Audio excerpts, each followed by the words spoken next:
Η Γοργόνα. Διήγημα του Ανδρέα Καρκαβίτσα. Εκδόσεις Παπαδόπουλος. Με το πλοίο του καπετάν Φαράση αρμένιζα εκείνη τη νύχτα, σπάνια νύχτα, ονειρεμένη. Ο ήλιος ήταν απόρα βασιλεμένος και ωστόσο οι αχτίνες του τίναζαν στα ουράνια τα χρυσορόδινα βέλη τους. Πορφυρά συννεφάκια τον συνόδευαν, λες και ήθελαν να τον ξεπροβοδίσουν, να του υπούν μια καληνύχτα προτού να πάνε και αυτά για ύπνο. Κάτω, το πρόσωπο της θάλασσας, γαλήνιο και ασημοστρωμένο, είχε το λευκοσκότεινο χρώμα του ατσαλιού, κρύο και λαχταριστό. Τ' άστρα και οι αστερισμοί έσκαγαν ένα-ένα στο στερέωμα φωτεινές στελίτσες που βάλθηκαν να δείχνουν την απεραντοσύνη της πλάσης. Μάταια. Το ναυτόπουλο άναψε τα φανάρια. Ο καπετάνιος κατέβηκε να κοιμηθεί. Ο Μπούλμπερης έπιασε το τιμόνι και ο Μπραχάμις, ο σκύλος μας, κουλουριάστηκε σε μια γωνιά να ησυχάσει κι εκείνος.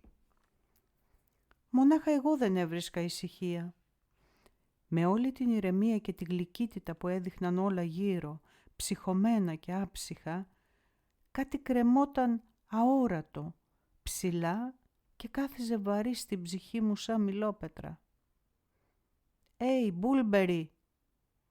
Έκανα να πιάσω κουβέντα με τον τιμονιέρη, αλλά έμεινε στη μέση σαν φωτιά αναμένη με χλωρόξυλα. Ύστερα σίμωσα το σκύλο. Στάθηκα πάνω του και τον εσκούντιξα μαλακά με το πόδι. Εκείνος όμως μούγκρισε βαριεστημένα και τρύπωσε ακόμα περισσότερο το μουσούδι στα πόδια του, σαν να μου λέγε «Άφησέ με και δεν έχω την όρεξή σου». Ποιος? Ο Μπραχάμις, που η ουρά του δεν στεκόταν λεπτό σε ησυχία και που με το παραμικρό ήταν έτοιμος να λιχτήσει. Βαριεστημένος κι εγώ, πήγα και εξαπλώθηκα μπρούμητα κατά μεσής και έκλεισα στη χούφτα μου το πρόσωπό μου. Ίδρωτας επερούλιζε τα ναρκωμένα μέλη μου. Ήθελα να μην βλέπω τίποτα, να μην αισθάνομαι τίποτα και λίγο σχεδόν το κατόρθωσα. Πόση ώρα έμεινα έτσι, δεν ξέρω.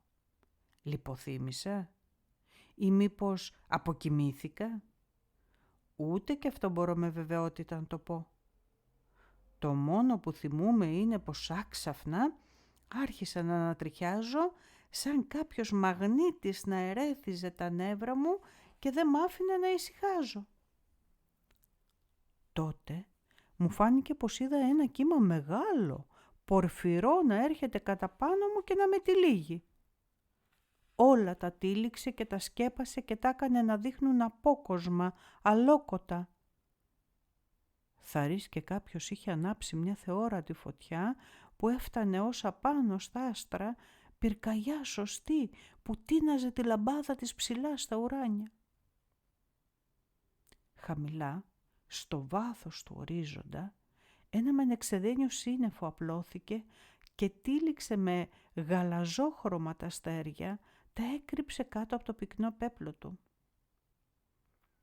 Ποτάμια χύνονταν γύρω του τα χρώματα στο ουράνιο στερέωμα, κίτρινα και πράσινα, χρυσορόδινα και γλαυκά, τα έβλεπε η θάλασσα και κόντευε να σκάσει από τη ζήλια της και όλο ένα πάσχιζε να τα μιμηθεί, να τα αντιγράψει απάνω στον απέραντο καθρέφτη της.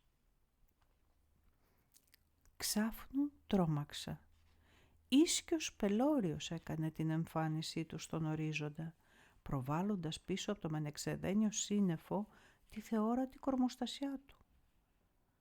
Πύργος φάνταζε το κεφάλι του, ψηλός σαν τα γιονόρος. Τα μάτια του, κύκλοι φωτεινοί, έβλεπαν περήφανα τον κόσμο πριν τον κλωτσίσουν στην καταστροφή. «Μα το ψωμάκι που τρώγω, σάστησα. Πρώτη φορά που σάστησα τόσο πολύ στη ζωή μου». «Παναγιά μου», ψιθύρισα με τρόμο, «στοιχειό είναι τούτο ή άγγελος θεόσταλτος που ήρθε να τιμωρήσει τους ανθρώπους?» Τέτοιες σκέψεις κλωθογύριζαν στο μυαλό μου και περίμενα το μεγάλο χτύπημα. Πάει τώρα η γης με τους καρπούς, πάει και η θάλασσα με τα καράβια της, πάνε και τα ταξίδια με τα καλά τους, είπα μέσα μου, προσμένοντας τη συντέλεια του κόσμου. Όμως τίποτα από όλα τούτα δεν γίνηκε. Ο ίσκιος προχωρούσε γοργά πάνω στα κύματα με άλματα πύρινα. Και όσο προχωρούσε, τόσο η κορμοστασιά του μίκραινε, ώσπου ήρθε και στάθηκε αντίκριμου στη θάλασσα. Ήμουνα που ήμουνα χαμένος, γύρισα θαρετά το βλέμμα μου κατά πάνω στο στοιχιό.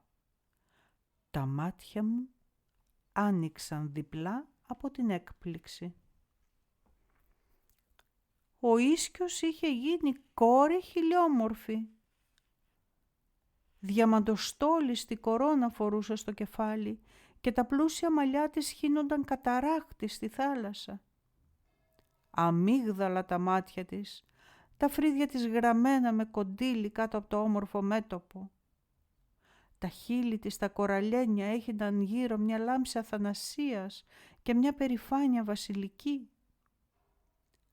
Κάτω από τον κρουσταλένιο του σε λαιμό, θώρακας ολόχρυσος, λεπιδωτός βαστούσε φυλακισμένο το λιγερό κορμί. Ασπίδα κρατούσε στο αριστερό χέρι, ενώ στο δεξί ρηγούσε δόρυ τρανό, η μακεδονική σάρισα. Καλά δεν είχα προφτάσει να συνέλθω από την τρομάρα μου, όταν άκουσα μια γλυκιά φωνή να μου λέει «Ναύτη, καλέ ναύτη, ζει ο βασιλιάς Αλέξανδρος». Ο βασιλιάς Αλέξανδρος? Πώς να ζει ο βασιλιάς Αλέξανδρος? Αυτός είναι αιώνες τώρα πεθαμένος. Σκέφτηκα και δεν ήξερα τι απάντηση να της δώσω, ώσπου εκείνη ξαναρώτησε ανυπόμονα. «Ναύτη, καλέ ναύτη, ζει ο βασιλιάς Αλέξανδρος». «Τώρα, κυρά μου», απάντησα δίχως να το καλοσκεφτώ. «Τώρα βασιλιάς Αλέξανδρος, ούτε το χώμα του δεν βρίσκεται στη γη». «Συμφορά μου, η όμορφη κόρη μεταμορφώθηκε στη στιγμή σε κύκλοπα φοβερό, το σώμα του ντυμένο στα λέπια. Τα όμορφα μάτια της γίνηκαν φίδια που σήκωναν τα κεφάλια τους φυρίζοντας έτοιμα να χυθούν απάνω μου, να με κεντρήσουν με τα φαρμακερά τους δόντια. Μάζεψα όλο το θάρρος που μου είχε απομείνει και κοίταξα προσεκτικά τούτο το απόκοσμο στοιχείο που με κοιτούσε τώρα απειλητικά. Και τότε κατάλαβα με τι είχα να κάνω. Ούτε άγγελος του Θεού ήταν τούτο το θεριό, ούτε τίποτα άλλο. Μόνο ήταν η Γοργόνα, η αδερφή του Μεγαλέξανδρου, που έκλεψε το αθάνατο νερό και γύριζε στις θάλασσες ρωτώντας τους ναυτικούς για τον αδερφό της. Και όποιος της αποκρινόταν πως «Ναι, ζει κυρά ο Μεγαλέξανδρος», αυτό τον άφηνε να πάει στο καλό. Αλίμονο όμως σε όποιον θα της έλεγε τον αδερφό της πεθαμένο και ξεχασμένο. Σήκωνε τότε την τρομερή ουρά της και ανάδευε το πέλαγο και το φουρτούνιαζε με μανία. Βουνά ύψωνε τα κύματα κατά πάνω στο καράβι του απερίσκευτου ναύτη. Όλα τούτα τα είχα ακουσμένα από άλλους, παλιούς ναυτικούς. Γι' αυτό και βιάστηκα να διορθώσω την απόκριση προτού να είναι πολύ αργά. «Όχι, όχι κυρά, ψέματα», φώναξα με λυμμένα τα γόνατα. Εκείνη με κοίταξε αυστηρά και με φωνή τρεμάμενη με ρώτησε για τρίτη φορά, βαστώντας με το χέρι της την κουπαστή. «Ναύτη, καλέ ναύτη, ζει ο βασιλιάς Αλέξανδρος?» «Ζει και βασιλεύει», απάντησα με βιάση. «Ζει και βασιλεύει και τον κόσμο κυριεύει». Έτσι είπα, ελπίζοντας το έλεος της. Τα λόγια μου βρήκαν την κόρη κατευθείαν στην καρδιά. Η έκφραση του προσώπου της άρχισε σιγά σιγά να μαλακώνει και από τέρας που ήταν πήρε πάλι την πρωτινή της όψη. Το χέρι της απαράτησε την κουπαστή και η ουρά της έπιασε σιγά σιγά να καταλαγιάζει την οργή της. Το πρόσωπο της κόρης χαμογελούσε τώρα ολάκερο και ρίχνε βάλσαμο στην τρομαγμένη μου ψυχή. Η θάλασσα έπαψε την αντάρα της, γαλήνεψε, έγινε σαν λιμάνι φιλόξενο και απάνεμο. Ξάφνου, πεάνας, τραγούδι πολεμικό, επινίκιο σάλπισμα γέμισε τον αέρα απ' άκρη σ' άκρη, λες και γύριζε τώρα ο μακεδονικός στρατός από τις χώρες του ποταμού Γάγκη και του Εφράτη.